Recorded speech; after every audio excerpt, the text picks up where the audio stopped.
মাসিমা বলুন কেমন আছেন? ভালো আছি। কিরকম চলছে আপনার দোকান? দোকান সবাই পাকা, আমার একটু মাটির দোকান ভালো চলছে না, টুকটাক চলছে আর কি। হ্যাঁ। দোকানে সেরকম আর এই খদ্দের যে হয় না। গাছগুলো দেখছি, চারা গাছগুলো কি আপনার? হ্যাঁ, আপনার? হ্যাঁ, হুম। এই গাছগুলো কি, এই চারাগুলো কি আপনারা নদী থেকে কি সংগ্রহ করেন?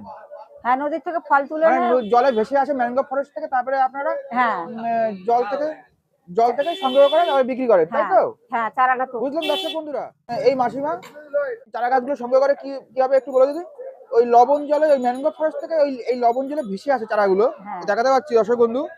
ভেসে আসার পরে ইনি তারপরে সংগ্রহ করে তাদের বিক্রি করে, যাদের ভালো লাগে তারা কিনে নিয়ে যায়। হ্যাঁ, নিয়ে যায়।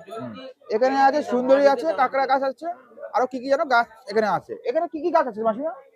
সুন্দরী আছে আর কাঁকড়া আছে, ম্যানগ্রোভ যাকে বলে ওই চারাটা আছে। তাহলে আমি বলতে পারি এখানকার মানুষের জীবিকা